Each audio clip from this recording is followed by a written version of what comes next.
Bonjour à tous. Nous sommes le 14 avril, vendredi, une semaine après la mort de Jésus. Et voilà que dans cette lecture extraordinaire des Actes des Apôtres, au chapitre 4e, je vous invite vraiment à lire ce chapitre. Au lendemain donc de la Pentecôte, il y a ces guérisons incroyables de cet infirme qui marche. Et Pierre et Jean sont convoqués par le grand Sanhédrin.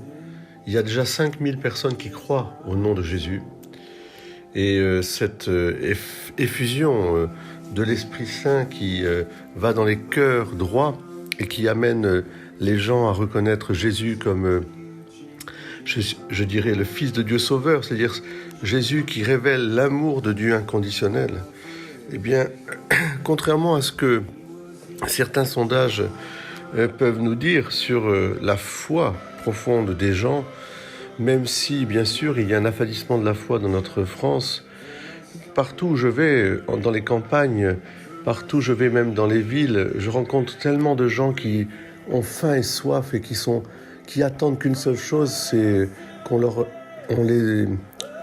les amène à Jésus, qu'on leur prêche Jésus, qu'on leur dise Jésus, oui, est le Fils de Dieu Sauveur.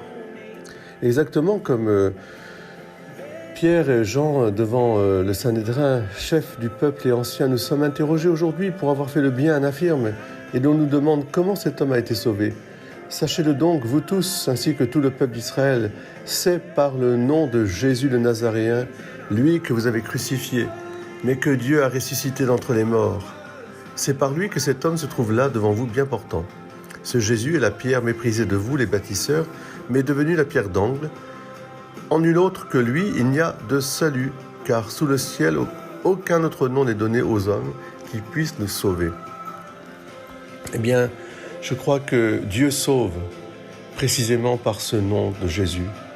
Et si aujourd'hui nous avons à dialoguer dans un grand respect avec toute personne, en étant vraiment dans une attitude fraternelle, il y a aussi ce devoir, je dirais, du cœur, de parler de celui qui est le soleil de nos vies, la source de nos vies, notre amour, l'unique sauveur, Jésus. Car lorsque les cœurs sont ouverts, le nom de Jésus apparaît comme une évidence. Dieu sauve. Alléluia! Comme le chante Matmer, The In-Between. Rendez grâce au Seigneur, il est bon. Il nous a appelés, il nous a choisis. Il est au milieu de nous, il vient au plus profond de notre cœur. Soyez bénis. Merci Jésus pour votre sacrifice. Merci Jésus pour la croix glorieuse. Merci Jésus pour votre résurrection. Merci Dieu, Père, Fils et Saint-Esprit, pour le nom de Jésus. En nul autre que lui, il n'y a de salut, car sous le ciel, aucun autre nom n'est donné aux hommes qui puissent nous sauver. Alléluia!